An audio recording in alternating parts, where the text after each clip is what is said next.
தர்க்க நமஸ்காரம். ஐந்து கரத்தனை ஆனை முகத்தனை இந்தி இளம்பிறை எயிற்றினை நந்தி மகந்தனை ஞான கொழுந்தினை புந்தியில் வைத்தடி போற்றுகின்றேனே. எல்லாருக்கும் ஆதாரம் கணபதி பிள்ளையார் தான். அவர் குரோதி வருஷத்துல உங்க எல்லாருக்கும் நன்மையே கொடுக்கட்டும். இப்போ கன்னிராசியில கேது பகவான் இருக்கார். அதனால கணபதி வழிபாடு எல்லாருக்குமே உயர்த்தியே கொடுக்கும். இந்த வருஷம் குரு பெயர்ச்சி இருக்கு மே 1 அதை பத்தி அடுத்த ஒரு வீடியோஸ்ல ஒவ்வொரு ராசிக்கா தனியே போடுவோம். நான் என்னதான் ராசி பலன் எல்லாம் சொன்னாலுமே உங்களுடைய தசா புத்தி தான் வேலை செய்யும். அதுதான் அதிகம் வேலை செய்யும். 50% அதுதான் வேலை செய்யும். அதுதான் விஷயம். அதனால இன்னைக்கு நம்ம குரோதி வருஷ பிறப்பு இன்னைக்கு கோச்சாரம் அப்படின்னு சொல்லிச்சோம்னா அன்றைய நாளுடைய கோள்களின் நிலை, கிரக நிலை எங்க எது இருக்கு, எந்த நட்சத்திரத்தில் இருக்கு, அதனால என்ன பலன் அப்படிங்கிறதையும், இந்த வருஷத்துல ஒவ்வொரு ராசிக்கும் குரு பகவான் சனி பகவான் எல்லாரும் கிரக சஞ்சாரத்தின்படி என்ன பலன் அப்படிங்கிறதையும் மட்டும் பார்த்து இந்த பஞ்சாங்க படனத்தை கம்ப்ளீட் பண்ணுறோம்.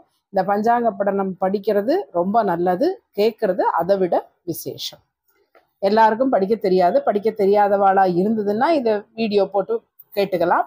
அதர்வைஸ் பக்கத்துல ஏதாவது கோவில்ல வச்சு பண்றா அப்படின்னு சொன்னான்னா தாராளமா போயிட்டு வாங்கோ. உங்களோட வகையாவோ இல்லை உங்க ஆத்துல இதை கேட்கும் போது ஒரு பானகம் நைவேத்தியம் பண்ணா ரொம்ப நல்லது. கோவில்லையும் பானகம் விசிறி இதெல்லாம் கொடுப்பா. அதனால பானகம் நீர்மோறு விசிறி இதெல்லாம் கொடுப்பா. அது என்ன பண்ண முடியுமோ அதை நீங்க கொடுக்கலாம். அதை தவிர இப்ப சப்போஸ் எனக்கு அந்த மாதிரிலாம் முடியல, எனக்கு என் பக்கத்துல கோவில் எதுவும் இல்லை, நான் உங்களோட தான் கேட்குறேன் அப்படின்னு சொல்லி சொன்னா அன்னைக்கு யாருக்காவது பானகம் நீர்மோறு ஒரு விசிறி தானம் பண்ணுங்க, ரொம்ப விசேஷம். அடுத்தது கிரக சஞ்சார பலன் என்னைக்குன்னு கேட்டா வருஷ பிறப்பு அன்னைக்கு எத்தனாம் தேதி? 13 ஸ்வஸ்தி ஸ்ரீ மங்களகரமான சோபகிருது வருஷம் பங்குனி மாதம் 31 13/4/2024 சனிக்கிழமை இரவு 9:04 மணிக்கு சூரிய உதயாதி 37-38 நாழிகை அளவில் விருச்சிக லக்னம் கன்னி நவாம்சையில் மங்களகரமான குரோதி வருஷம் பிறக்கிறது. அதனால்தான் 13 அன்னைக்கு தர்ப்பணம் சொல்லின்னு இருக்கா. அடுத்தது இது பிறக்கும் பொழுது எந்த கிரகம் என்ன நட்சத்திரத்துல இருக்கு? அஸ்வதி நட்சத்திரம், அஸ்வதி 1 சூரியன், மிருகசீரிஷம் 4 சந்திரன், பூரட்டாதி 1 செவ்வாய், ரேவதி 4 புதன், பரணி 4 குரு, உத்திரட்டாதி 4 சுக்கிரன், பூரட்டாதி 1 சனி, ரேவதி 2 ராகு, ஹஸ்தம் 4 கேது, அனுஷம் 2 லக்னம், பூராடம் 1 மாந்தி. இப்படி இருக்கிற டைம்லையாக்கும் இந்த வருஷம் பிறக்கிறது. இந்த வருஷம் பிறக்கிறதுனால என்னெல்லாம் பலன்? லக்னாதிபதி விருச்சிக லக்னத்துல பிறக்கிறார். அதுவும் இல்லாம இந்த வருஷத்துக்குள்ள ராஜா செவ்வாய் பகவான் தான். லக்னாதிபதி செவ்வாய் சனியுடன் சேர்ந்து 4ஆம் இடத்தில் சஞ்சாரம் செய்வதால், அதாவது விருச்சிக லக்னத்து 4ஆம் இடத்துல, அதாவது கும்ப லக்னத்துல செவ்வாய் சனி சேர்க்கை, நான் முன்னாடியே சொன்ன மாதிரிதான். அரசனுக்கு நோயும் அரசனுக்கும் கண்டமும் உண்டு. வாகனத்துறையில் அதிக ஏற்றம் உண்டு. சித்திரை வைகாசியில் உலகின் மேற்கு பகுதியில் விமான விபத்து உண்டு. அடுத்தது 2ஆம் இடத்திற்குரிய குரு 6ஆம் இடம் சூரியனுடன் சஞ்சாரம் செய்வதால் மாநில அரசுக்கு அதிக பிரச்சனை உண்டு. பண விஷயத்தில் பிரச்சனை அதிகமாகும். அரசு சார்ந்தவர்கள் சிறை செல்வார்கள். 3ஆம் இடத்திற்குரிய சனி லக்னாதிபதியுடன் 4ஆம் இடத்தில் சஞ்சாரம் செய்வதால் இருதய நோய்கள் அதிகமாகும். ஹார்ட் சர்ஜரிஸ் நிறைய நடக்கும். 4ஆம் இடம் சனி ஆட்சி பெற்று செவ்வாயுடன் இருப்பதால் மோட்டார் வாகன தொழில், கனரக வாகன தொழில் நன்கு விருத்தி அடையும். உணவு பயிர்கள் அழியும். வானத்தில் உள்ள முக்கிய செயற்கைக்கோள் பழுதடையும். 5ஆம் இடம் புதன் சுக்கிரன் ராகு சஞ்சாரம் செய்து 5ஆம் இடத்திற்குரிய குரு பகவான் 6ஆம் இடத்தில் சஞ்சாரம் செய்ததால் கோடை மழை நன்கு பொழியும். வருடம் முழுவதும் மழை பொழிந்து பயிர்கள் சேதமடையும். காய்கறி விலைகள் கடுமையாக உயரும். சீனாவிலும் அமெரிக்காவிலும் மழைகளால் கடும் சேதம் ஏற்பட்டு இந்தியாவில் பத்ரிநாத், கேதார்நாத், ஜோஷிமட் ஆகிய ஆன்மீக ஸ்தலங்களில் நிலச்சரிவுகளும் மழையினால் சேதாரங்களும் உண்டாகும். 6ஆம் இடம் சூரியன் குரு சஞ்சாரம் செய்வதால் நிதி நிறுவனங்கள் அதிகம் பாதிப்படையும். முக்கிய தனியார் நிதி நிறுவனம் திவாலாகும். மக்கள் நிதி விஷயத்தில் ஏமாற்றம் அடைவர். 7ஆம் இடத்திற்குரிய சுக்கிரன் 5ஆம் இடத்தில் சஞ்சாரம் செய்வதால் வெகு காலம் தடைப்பட்ட திருமணங்கள் இவ்வருடம் நடக்கும். விவாகரத்துகள் குறையும். அடுத்தது 8ஆம் இடத்தில் பாக்யாதிபதி சந்திரன் அமர்ந்து 8ஆம் இடத்திற்குரிய புதன் ஜலராசியான மீனத்தில் சஞ்சாரம் செய்வதால் உலகில் வட கிழக்கு பகுதியில் உள்ள மிக பெரிய பனிப்பாறைகள் உருகும். கடற்கரை நகரங்களுக்கு ஆபத்து உண்டு. மார்ச் மாதம் எதிர்பாராமல் கடல் கொந்தளிக்கும். சுனாமி பேரலைகள் உருவாகும். கடற்கரை நகரங்களுக்கு அழிவு உண்டு. அதிக மழை வெள்ளத்தினால் பயிர்கள் சேதமடைந்து விலைவாசி அதிகமாகும். மக்களுக்கு தண்ணீர் கண்டம் உண்டு. ஹிமாச்சல பிரதேசத்தில் அதிக நிலச்சரிவுகளும் மழை வெள்ளத்தால் அதிக பாதிப்பும் உண்டு. திட்டமிட்ட வடநாட்டு ஆன்மீக யாத்திரையில் தடைகள் ஏற்படும். 9ஆம் இடத்திற்குரிய சந்திரன் 8ஆம் இடம் சஞ்சாரம் செய்வதால் பெண் குழந்தைகள் அதிகம் பிறக்கும். படகு கவிழ்ந்து உயிரிழப்பு அதிகமாகும். 10ஆம் இடத்திற்குரிய சூரியன் 6ஆம் இடம் சஞ்சாரம் செய்வதால் தொழில்துறையில் பணமுடக்கம் அதிகமாகும். நாட்டில் பணப்புழக்கம் குறையும். லாபஸ்தானத்திற்குரிய புதன் 5ஆம் இடத்தில் நீச்சம் பெறுவதால் வர்த்தகர்களுக்கு லாபம் குறையும். தங்கம், வெள்ளி மற்றும் பங்கு வர்த்தகத்தில் அதிகம் ஏற்றம் இருக்காது. 12ஆம் இடத்திற்குரிய சுக்கிரன் 5ஆம் இடத்தில் சஞ்சாரம் செய்வதால் பொதுமக்களுக்கு இவ்வருடம் செலவினங்கள் அதிகமாகும். சேமிப்பு குறையும். மொத்தத்தில் இவ்வருடம் பெருமழை பொழிந்து வெள்ளத்தால் பயிர்கள் நாசமாகும். காய்கறி விலைகள் அதிகமாகும். பணப்புழக்கம் குறையும். அரசுக்கும் அரசனுக்கும் ஆபத்து உண்டு. பெரிய பனிப்பாறைகள் உருகும். சுனாமி பேரலைகள் உருவாகும். கடற்கரை நகரங்களுக்கு ஆபத்து உண்டு. பனிப்பாறையிலிருந்து புது வைரஸ் உருவாகி பொதுமக்களுக்கு அச்சுறுத்தல் ஏற்படும். அரசியல்வாதிகளுக்கு அதிகம் குரோதம் ஏற்படும் வருடம் இது. எலெக்ஷன்ஸ் எல்லாம் வருது, அதையே வச்சுட்டு வருதோ என்னவோ தெரியாது. இந்த மாதிரி ஆகும். அரசியல்வாதிகளுக்கு அதிக குரோதம் ஏற்படும். ரொம்ப கோபம் வர்ற வருஷம் அப்படின்னு சொல்லியிருக்கா. சரி, இந்த குரோதி வருஷத்துல எப்பவுமே நம்ம சங்கராந்தி பலன் பார்ப்போம். சங்கராந்தி பாலவ கரணத்துல இருக்கு, புலி வாகனம். இந்த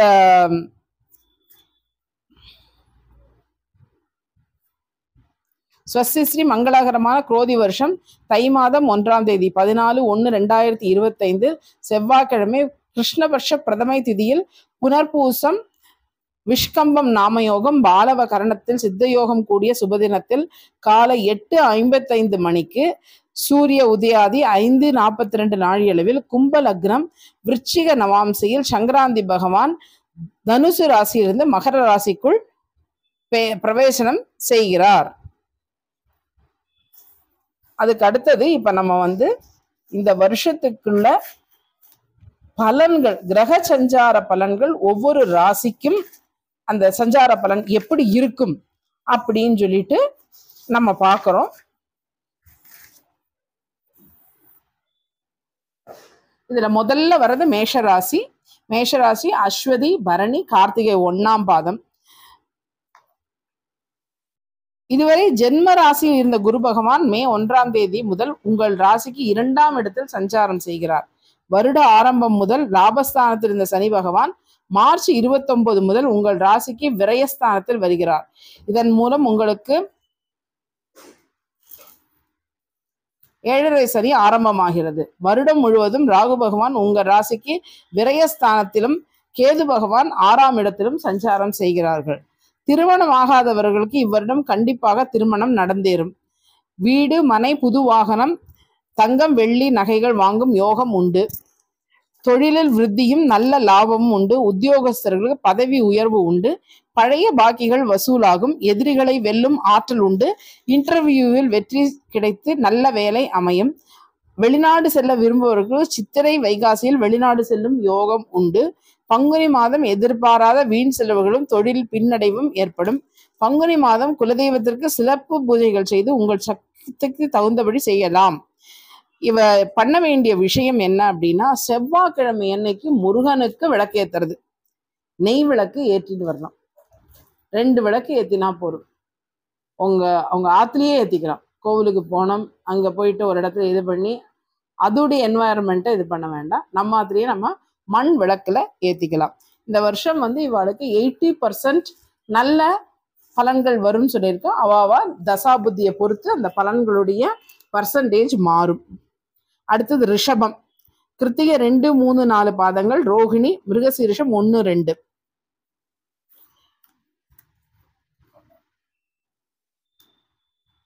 உங்கள் ராசிக்கு 12ஆம் இடத்தில் இருந்த குரு பகவான் மே 1ஆம் தேதி முதல் உங்களுக்கு உங்கள் ராசிக்கு ஜென்ம குருவாக வருகிறார். 10ஆம் இடத்திலிருந்து சனி பகவான் மார்ச் 29ஆம் தேதி முதல் உங்கள் லாபஸ்தானத்திற்கு 11ஆம் இடத்திற்கு வருகிறார். ராகு கேதுகள் வருடம் முழுவதும் 11, 5ஆம் இடங்களில் சஞ்சாரம் செய்கிறார்கள். இந்த வருடம் தொழில்துறையில் கஷ்டப்பட்டு உழைத்து முன்னேற்றம் பெறுவீர்கள். வருஷ கடைசியில் மார்ச் 25ஆம் தேதிக்கு பிறகு உத்தியோகத்தில் உயர்வு உண்டு. பங்குனி மாதம் வெளிநாட்டு பயணத்தையும், ஏரி, குளங்கள், கடல் பகுதிகளையும் விளையாடுவதை தவிர்ப்பது நல்லது. இந்த வருடம் முற்பகுதியில் தெய்வஸ்தலங்களுக்கு யாத்திரை செய்து நல்ல தரிசனம் கிடைக்க பெறுவீர்கள். மருத்துவ உதவியின் பேர் குழந்தை பாக்கியம் கிடைக்க வாய்ப்பு உண்டு. கரு உருவானால் பிரயாணத்தை தவிர்ப்பது நல்லது. மாணவர்கள் கடுமையாக உழைத்தால் மட்டுமே நன்மை பெற முடியும். பரிகாரம் என்ன அப்படிங்கிறா, ஒரு வியாழக்கிழமை அன்று திருச்செந்தூர் முருகனையும் ஆழ்வார் திருநகரில் இருக்கும் பெருமாளையும் தரிசனம் செய்யுங்கள். 60% நன்மைகள் உண்டு. அடுத்தது மிதுனம். மிருகசீரிஷம் 3, 4 பாதங்கள், திருவாதிரை, புனர்பூசம் 1, 2, 3 பாதங்கள். புதன் தான் உங்களுடைய ராசிநாதன். இதுவரை லாபஸ்தானத்தில் இருந்த குரு பகவான் மே 1ஆம் தேதி முதல் 12ஆம் இடமான விரயஸ்தானத்திற்கு வருகிறார். பாகியஸ்தானமாகிய 9ஆம் இடத்தில் இருந்த சனி பகவான் மார்ச் 29, அதாவது அடுத்த வருஷம் உங்கள் ராசிக்கு 10ஆம் இடத்தில் சஞ்சாரம் செய்கிறார்கள். ராகு கேதுக்கள் முறையே 10, 4 இடத்தில் சஞ்சாரம் செய்கிறார்கள். உங்கள் குழந்தைகளுக்கான சுப விரயங்கள் நடக்கும். தொழில்துறையில் எதிர்பார்த்த நன்மை உண்டாகும். வெளிநாடு செல்லும் யோகம் உண்டு. பங்குனி மாதம் பனி பிரதேசங்களுக்கு போய் விளையாடுவதை தவிர்க்கவும். தொழில் காரணமாக கணவன் மனைவிக்கு சிறு பிரச்சனைகள், பிரிவுகள் ஏற்படும். திருமணம் முடிவானால் உடனே நடத்தவும். கால தாமதம் கூடாது. உறவினர்கள், நண்பர்களுக்குள் சிறு பிரச்சனைகள் ஏற்பட்டு பிறகு சரியாகும். மாணவர்கள் கடுமையாக உழைத்தாலே முன்னேற்றம் காண முடியும். பரிகாரம்: வியாழக்கிழமை குரு பகவானுக்கு நெய் தீபம் வைக்கவும். ஒரு முறை வியாழக்கிழமை அன்று ஆலங்குடி சென்று குரு பகவானை தரிசித்தால் நலம். இந்த வருடம் 65% நல்லது நடக்கும் சொல்லியிருக்கா. மறுபடியும் தசாபுத்திகள் தான். அடுத்தது கடகம். மாத்திருக்காரகனாகிய சந்திரன் தான் இதனுடைய ராசிநாதன். கடகராசியோடு இந்த வருடம் உங்கள் ராசிக்கு 10ஆம் இடத்தில் இருந்த குரு பகவான் லாபஸ்தானமாகிய 11ஆம் இடத்திற்கு சஞ்சாரம் செய்கிறார். இவ்வருட கடைசி வரை அஷ்டம சனி நடக்கிறது. ராகு கேதுக்கள் முறையே 3, 9, 3ஆம் இடங்களில் சஞ்சாரம் செய்கிறார்கள். அஷ்டம சனி ஆதிக்கம் இருந்தாலும் குரு லாபஸ்தானத்தில் இருப்பதால் சனியின் ஆதிக்கம் குறைந்து குருவின் ஆதிக்கம் அதிகமாகும். குரு பலன் உண்டு. திருமணமாகாதவர்களுக்கு சிரமத்தின் பேரில் திருமணம் நடக்கும். திருமணம் முடிவானால் உடனடியாக திருமணத்தை நடத்துவது நல்லது. காலதாமதம் கூடாது. குழந்தை பாக்கியம் இல்லாதவர்களுக்கு மருத்துவ உதவியின் பேர் குழந்தை பாக்கியம் உண்டாகும். கடன் வாங்கி வீடு, மனை வாங்கும் யோகம் உண்டு. ஆரோக்கியத்தில் மிகுந்த அக்கறை தேவை. இரத்த ஓட்டத்தில் சிறு பாதிப்பு ஏற்பட்டு பிறகு சரியாகும். சிறிது சிரமங்களுடன் கூடிய நன்மைகள் நடக்கும் வருடம் இது. பிரதி சனிக்கிழமை சனி பகவானுக்கு நல்லெண்ணெய் தீபமும் ஆஞ்சநேயருக்கு நெய் தீபமும் வைப்பது நல்லது. இந்த வருடம் 65% நன்மைகளை பெறுவீர்கள்.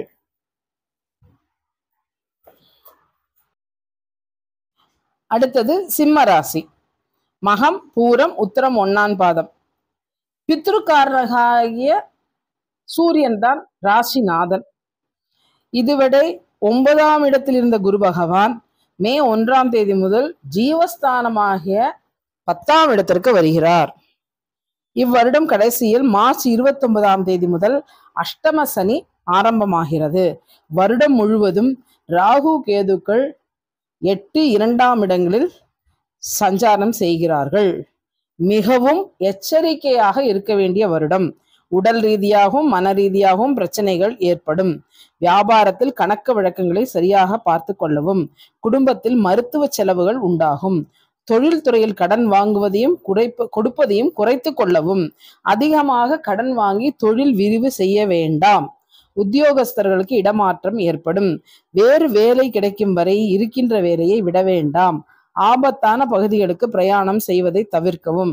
இந்த ராசியில் பிறந்த மாணவர்கள் குறைந்த மதிப்பெண் பெற்றாலும் பெற்றோர்கள் கண்டிக்க வேண்டாம்.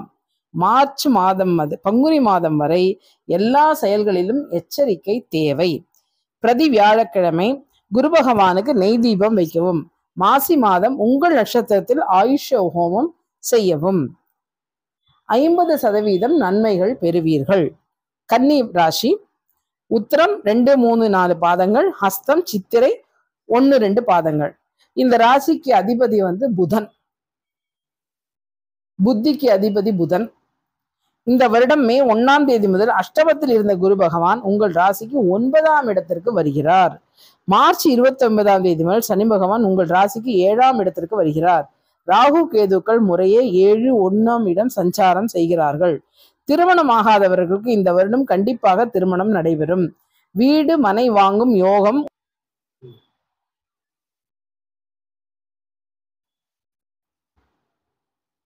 தொழில்துறையில் நல்ல முன்னேற்றம், தன வரவும் உண்டு. பழைய பாக்கிகள் வசூலாகும். புதிய வாகனங்கள் வாங்கலாம். பழைய வாகனங்கள் வாங்குவதை தவிர்க்கவும். உங்கள் ஆரோக்கியம் மேம்படும். உத்தியோகஸ்தர்களுக்கு பதவி உயர்வு உண்டு. பங்குனி மாதம் அதிக தண்ணீர் உள்ள பிரதேசங்களில் பயணம் செய்வதை தடுக்கவும். வெகுகாலம் குழந்தை பாக்கியம் இல்லாதவர்கள் குழந்தை பாக்கியம் கிடைக்கும். மாணவர்கள் நல்ல மதிப்பெண்கள் பெற்று நல்ல கல்லூரிகளில் இடம் பெறுவார்கள். பரிகாரம்: பிள்ளையார்பட்டி சென்று கற்பக விநாயகரை தரிசனம் செய்துவிட்டு வரவும். புதன் கிழமை விநாயகருக்கும், வெள்ளிக்கிழமை அன்னைக்கு ராகு காலத்துல துர்க்கைக்கு விளக்கேத்துறது ஒரு பரிகாரமா சொல்லியிருக்கா. அடுத்தது துலா ராசி. சித்திரை 3, 4 பாதங்கள், சுவாதி நட்சத்திரம், விசாகம் 1, 2, 3. அசுரர்களின் குருவான சுக்கிரன் தான் இந்த வீட்டுக்கு ராசிநாதன். இந்த வருடம் மே 1ஆம் தேதி குரு பகவான் உங்கள் ராசிக்கு 7ஆம் இடத்திலிருந்து 8ஆம் இடத்திற்கு சஞ்சாரம் செய்ய வருகிறார். சனி பகவான் மார்ச் 29ஆம் தேதியிலிருந்து 5ஆம் இடத்திலிருந்து 6ஆம் இடத்தில் சஞ்சாரம் செய்கிறார். ராகு கேதுக்கள் முறையே 12ஆம் இடம் 6, 12 சஞ்சாரம் செய்கிறார்கள். ஆரோக்கியத்தில் மிகவும் அக்கறை தேவை. மூட்டு வலி, வயிறு உபாதைகள் ஏற்படும்.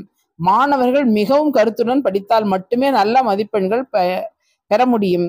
தேர்வு காலங்களில் வெளியே உணவு அருந்துவதை தவிர்க்கவும். தொழிலதிபர்கள் இந்த வருடம் புதிய தொழில் தொடங்குவதை தவிர்க்கவும்.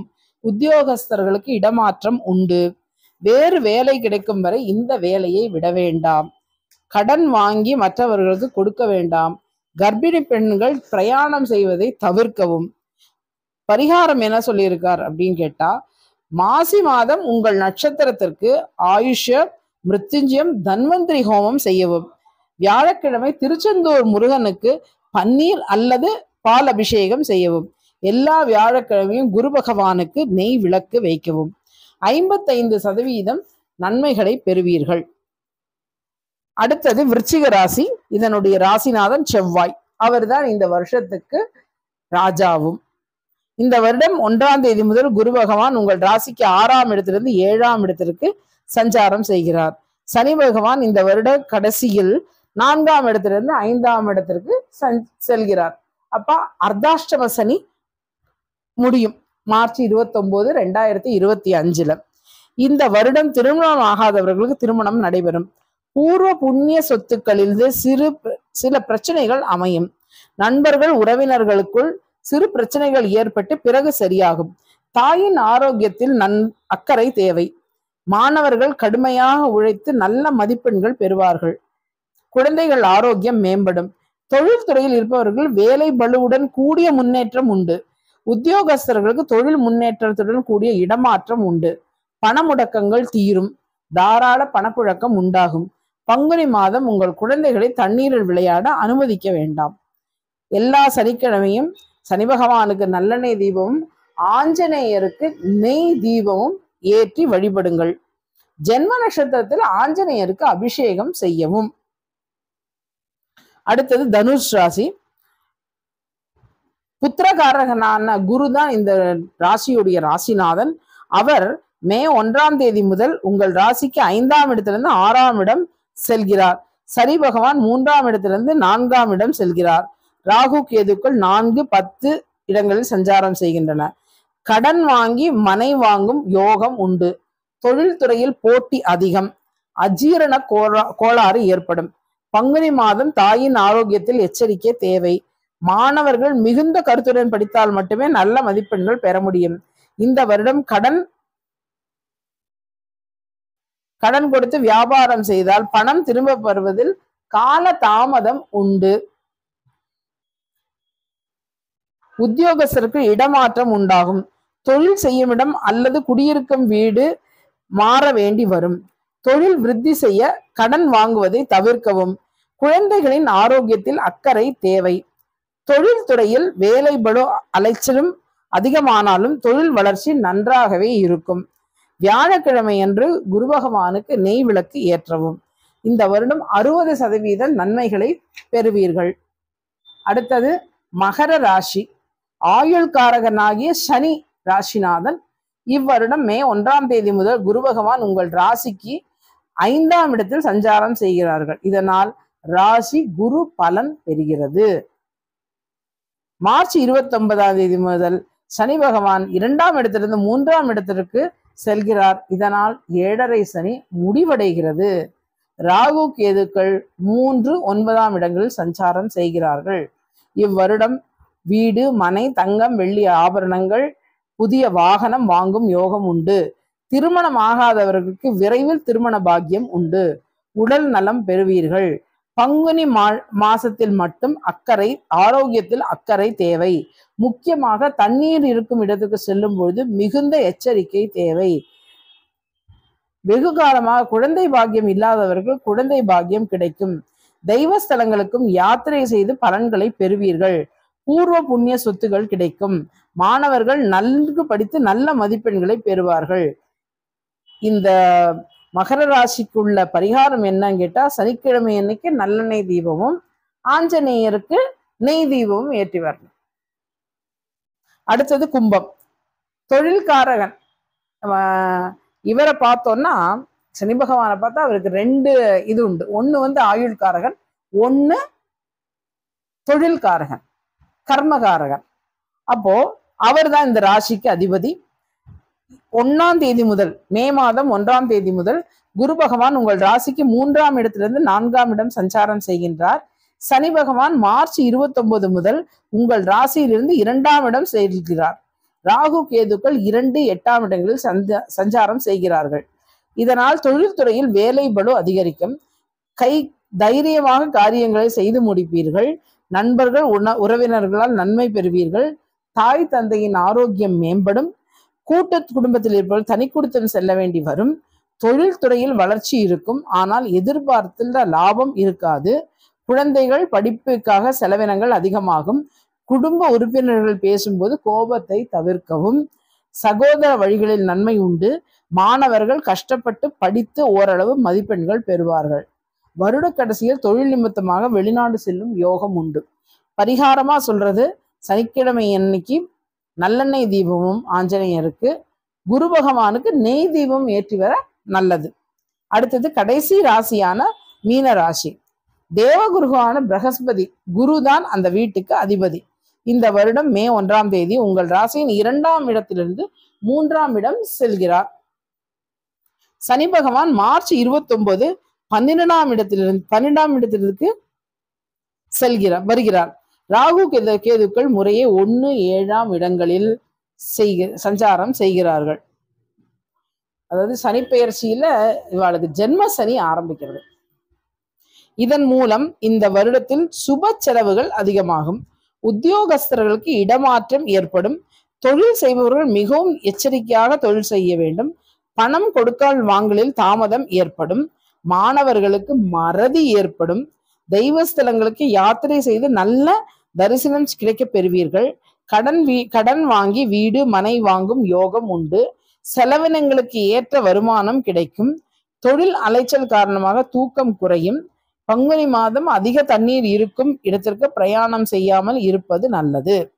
பரிகாரம்: சித்திரை 1ஆம் தேதி அன்று குலதெய்வத்திற்கு சிறப்பு பூஜைகள் செய்யவும். பங்குனி மாதம் உங்கள் நட்சத்திரத்தில் ஆயுஷ்ய ஹோமம் செய்யவும். பிரதி சனிக்கிழமை சனி பகவானுக்கு நல்லெண்ணெய் தீபம், வியாழக்கிழமை அன்றி குரு பகவானுக்கு நெய் தீபம் வைக்கவும். இந்த வருடத்தில் இவர்கள் 65% நன்மைகள் பெறுவார்கள். இந்த வருஷம் பார்த்தோம்னா 3 விஷயத்த அவ இன்சிஸ்ட் பண்ணியிருக்கா. என்னெல்லாம் இன்சிஸ்ட் பண்ணியிருக்கா? கல்யாணம், நிறைய பேருக்கு கல்யாணம் நடக்கும். ஆனால் காலதாமதம் ஏற்படுத்த வேண்டாம். கல்யாணம் ஃபிக்ஸ் ஆனா ஒரு 1.5 மாசத்துக்குள்ளேயான கல்யாணம் பண்ணிக்கிற மாதிரி ஏற்பாடு பண்ணிக்கோங்க. நம்பர் 1 அது. நம்பர் 2, தண்ணியில ப்ராப்ளம் இருக்கிறதுனால அந்த மாதிரி வாட்டர் தீம் பார்க்கு, பீச் அந்த மாதிரி இடங்களுக்கு பங்குனி மாசத்துல அதிகம் போக வேண்டாம் அப்படின்னு ஒண்ணு சொல்லியிருக்கா. அதுக்கப்புறம் சொல்லியிருக்கிறது குரு பகவானுக்குள்ள பரிகாரமா தான் சொல்லியிருக்கா. ஏன் குரு பகவானுக்கு பரிகாரம்? ஏன்னா இந்த கிரகங்கள்லயே 100% சுபர் குரு பகவான் தான். அப்ப அவருடைய சஞ்சாரம் உங்க ராசிக்கு எப்படி இருக்கோ அதுக்கு ஏத்த மாதிரி அந்த பரிகாரங்களை பண்ணலாம். நெய் தீபம் ஏற்றலாம். அதுவும் முடியலைன்னா ஒரு சிம்பிளா இருக்கிற பரிகாரம் தான் நான் குரு பகவானுக்காக சொல்றது. வியாழக்கிழமை அன்னைக்கு மத்தியான வேளைகள்ல சுவாமிக்கு நல்ல தயிர் சாதமும் கொண்டக்கடலை சுண்டலுமா பண்ணி நைவேத்தியம் பண்ணி அதை சாப்பிடுங்க. வியாழ பகவானுக்கு, குரு பகவானுக்குள்ள நல்ல ஒரு பரிகாரம். அப்புறம் இந்த திருமணங்களை பத்தி பேசும்போது இது ரொம்ப இன்சிஸ்ட் பண்ணி சொல்ல வேண்டியிருக்கு. எந்த திருமணம் ஆனாலும் சரி, நல்ல சான்ஸ் வரும்போது இந்த கல்யாணத்தை நடத்திடுங்க. என்ன காரணம்னு கேட்டா, ஒரு தடவை தள்ளி போனா ரொம்ப நாளைக்கு தள்ளி போயிடும். அதனால அதிகம் தாமதம் செய்ய வேண்டாம். அது போல நம்ம நிறைய பேருக்கு ஜாதகங்கள்லாம் பார்க்கும்போது ஏதாவது ஒரு சின்ன விஷயமா இருக்கு, ரொம்ப சின்ன விஷயமா இருக்கு, அதுக்காக வேண்டான்னு வைக்கிறா. அது ரொம்ப பெரிய தப்பு. என்னன்னு கேட்டா, சில இடங்கள்ல ஒரு காம்ப்ரமைஸ் பண்ண வேண்டிய சிச்சுவேஷன் வருது. அது மாதிரி சிச்சுவேஷன் வரும்பொழுது ஏதாவது ஒரு செகண்ட் மேரேஜோ அந்த மாதிரிலாம் வரும்பொழுது கொஞ்சம் யோசிச்சு முடிவெடுங்க. இந்த வருஷம் கல்யாணம் நிறைய பேருக்கு நடக்கிறதுக்கு என்ன பண்ணணும்னா, நம்ம ப்ரிப்பேர்டா இருக்கணும். ப்ரிப்பேர்டானா சில காம்ப்ரமைஸ் பண்ணத்தான் வேணும். ஏன்னா நம்மள்ட்டையும் குறை இருக்கும், ஆப்போசிட்ல இருக்கிறவாழ்கிட்டையும் குறை இருக்கும். குறைகள் இல்லாத மனிதன் இந்த உலகத்துல ரொம்ப ரொம்ப ரொம்ப குறைவு. அவன் -0.0001 இருக்கலாம், குறைகள் இல்லாத மனிதன். ஏன்னா நம்மளுக்கு நிறைய தெரியறது அடுத்தவனுக்கு குறையா தெரியலாம். அதனால திருமணங்கள் விஷயங்கள்ல நீங்க நல்லா யோசிச்சு கல்யாணத்தை ஃபிக்ஸ் பண்ணுங்க. கல்யாணம் ஃபிக்ஸ் பண்ணியாச்சுன்னா உடனே நடக்கிற மாதிரி பண்ணுங்க. அது ஒரு சின்ன அட்வைஸ். இந்த 7.5 சனி என்ன இருந்தாலும் சரி, சனி பகவான் நமக்கு நன்மை மட்டுமே செய்வார். நம்மளுடைய கர்மால என்ன இருக்கோ அதைத்தான் அவர் செய்வார். சரி, 7.5 சனி இந்த மாதிரிலாம் நடக்கும்பொழுது நீங்க என்ன பரிகாரம் சொல்லுவீங்க? நான் சனி திசை, சனி புத்தி, 7.5 சனி, அஷ்டம சனி, அர்த்தாஷ்டம சனி, எந்த சனி பகவானுடைய கோச்சாரத்துல நம்ம இருந்தாலும் நம்ம பண்ண வேண்டியது 2-3 காரியங்கள்ல சரியா இருந்தாலே நம்மளுக்கு நன்மைகள் மட்டுமே நடைபெறும். நன்மைகள் நடைபெறலினாலும் கெட்டது நடக்கும்போது அதை தாங்கக்கூடிய ஒரு மனோதைரியம் கிடைக்கும். என்ன பண்ணலாம் அப்படின்னு கேட்டா, சனிக்கிழமை எண்ணெய் தேய்த்து குளிப்பது. ஆண்கள் உங்களால முடிஞ்ச அளவுக்கு ஊனமுற்றவர்கள், திருநங்கைகளுக்கு ஹெல்ப் பண்ணுங்க. இதை விட ரொம்ப ரொம்ப முக்கியமான விஷயம், 2 ரொம்ப முக்கியம். ஒண்ணு உங்க குலதெய்வம், இன்னொன்னு உங்க அப்பா அம்மா. உங்க குலதெய்வத்தை மறந்துடாம போய் தரிசனம் பண்ணிட்டு வாங்கோ. அங்க ஒரு 24 நிமிஷம் உட்கார்ந்து அம்பாளோ சிவனோ பெருமாளோ யாரா இருந்தாலும் அவளை நல்லபடியா வேண்டிக்கோங்க. என்ன வேண்டிக்கணும்? நிறைய பேர் கேட்கற என்ன வேண்டிக்கணும்னு. என்ன கஷ்டம் வந்தாலும் தாங்கிறதுக்குரிய சக்தியை கூட நீ என் கூட இரு, அதுதான் வேணும் நம்மளுக்கு. பாக்கி யாரா கூட இருந்த ஒரு பிரயோஜனம், ஒரு பிரயோஜனம் கிடையாது. அவ இருந்தா தான் பிரயோஜனம். முன்னொன்னு அப்பா அம்மா. அப்பா அம்மாவை பார்த்துக்கிறத விட ஒருத்தனுக்கு வேற வேலையே கிடையாது. சில பேர் என்கிட்ட நேற்றுக்கு ஒரு அருமையான ஒரு கேள்வி, ஒருத்தர் ஒரு மெசேஜ் பண்ணியிருந்தா, மாமி நம்ம சுமங்கலி பிரார்த்தனை எல்லாம் பண்றோமே, அவ இருக்கும்போது அவளுக்கு ஒண்ணுமே பண்ணாம சுமங்கலி பிரார்த்தனை பண்றதுனால என்ன பிரயோஜனம்? அவ இருக்கும்போது நன்னா பாத்துக்கணும், அதுல எந்த விதமான சந்தேகமும் கிடையாது. அவ எப்படிப்பட்டவ ஆளானாலும் சரி, நம்ம அம்மா அப்பாவை பார்க்க வேண்டிய கடமை நம்மளுக்கு இருக்கு. மாமனார் மாமியாரை பார்த்துக்க வேண்டிய கடமை நம்மளுக்கு இருக்கு. நம்ம அம்மா அப்பாவை நம்மளுடைய ஆத்துக்காரர் நன்னா பேசணும்னு எதிர்பார்க்கிற நம்ம அவ அப்பா அம்மா பார்க்கறத விட என்ன வேலை? அது ஒரு விஷயம். ரெண்டாவது, அவ கேட்டதுல எனக்கு ரொம்ப பிடிச்சதுதான், இதை முடிச்சுட்டு நாங்க அவ இருக்கும்போது அவளை நன்னா பார்த்துக்காம சிராதமோ சுமங்கலி பிரார்த்தனையோ பண்ணி என்ன பிரயோஜனம் அப்படின்னு கேட்டிருக்கா. என்ன கேட்டா, நம்ம என்னதான் அவளுக்கு நல்லது பண்ணாம இருந்தாலும், அவளுக்கு நம்ம மேல கோபம் இருந்தாலும், அவ பிதுக்கள்னு ஒரு நிலைக்கு போகும்போது நம்மளுக்கு நல்லதை மட்டுமே தான் பண்ணுவா, ஆசீர்வாதம் மட்டுமே தான் கொடுப்பா. அதனால நாங்கள் சுமங்கலி பிரார்த்தனை பண்ணலை, நாங்கள் ஏதாவது இடத்துக்கு போய் புடவை வேஷ்டி வாங்கி கொடுக்குறோம் வேண்டாம். That is charity. உங்களுக்கு எங்க பிளெஸ்ஸிங்ஸ் கிடைக்கணும்? உங்க பித்ருக்கள்கிட்டேருந்து தான் கிடைக்கும், வெளியில உள்ளவாழ்கிட்டேருந்து கிடைக்கும், இல்லைன்னா நான் சொல்லலை. ஆனா உங்களுடைய பித்தர்களுடைய ஆசீர்வாதம் தான் உங்களை மேல ஏத்தும்.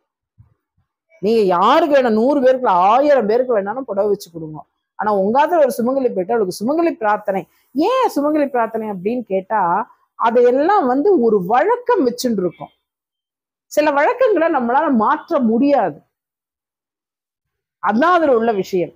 நீங்க 1000 பேருக்கு வாங்கி கொடுக்கலாம், ஆனால் உங்க ஆத்துல இருக்கிற உங்க நாத்தனாருக்கோ உங்களோட பொண்ணுக்கோ அவள்லாம் கஷ்டப்படும் போது நீங்க சௌகரியமா இருந்துட்டு அவளை திரும்பி பார்க்காம இருக்கிறதோ, அவளுக்கு செய்யாம இருக்கிறதோ, இதெல்லாம் பிரம்மகத்தியில சேரும். பிரம்மகத்திக்கு நிறைய வச்சிருக்கான், அதுல இதுவும் ஒண்ணுதான். உடன் பிறந்த சகோதரிக்கு கவனிக்காமல் இருப்பது, சகோதரன் சகோதரியை கவனிக்காமல் இருப்பது பிரம்மஹத்தி. சோ நம்மளுடைய வழக்கங்கள்ல அந்த சுமங்கலி பிரார்த்தனை இருக்கு. நீங்க என்னைக்கு வேணா போய் யாருக்கு வேணா சேரிட்டி கொடுத்துக்கலாம். ஆனா சுமங்கலி பிரார்த்தனை அவளுடைய சிராதம் முடிஞ்சு அடுத்த நாளைக்கு பண்றதுதான் விசேஷம். அந்த பலன் உங்களுக்கு கண்டிப்பா கிடைக்கும். அது போல கேட்கிறா சில கேள்விகள், அந்த கேள்விகளுக்கு அவள்கிட்ட நான் சொல்லிட்டேன்.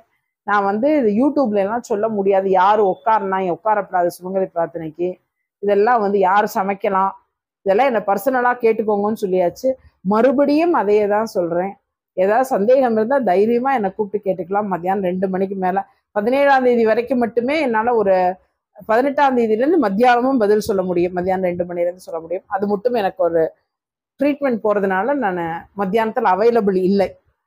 அதனால இந்த கல்யாணம், சுமங்கலி பிரார்த்தனை, சிராத்தம் இதெல்லாம் இப்ப பஞ்சாங்கம் வந்தாச்சு. வேலையா அதை நோட் பண்ணிக்கோங்க, டைரியில எழுதுங்கோ, உங்க பிரதர் சிஸ்டர்ஸ்க்கு அனுப்பிச்சு கொடுங்க, அவ இருந்தா அவளுக்கு அனுப்பிச்சு கொடுங்க.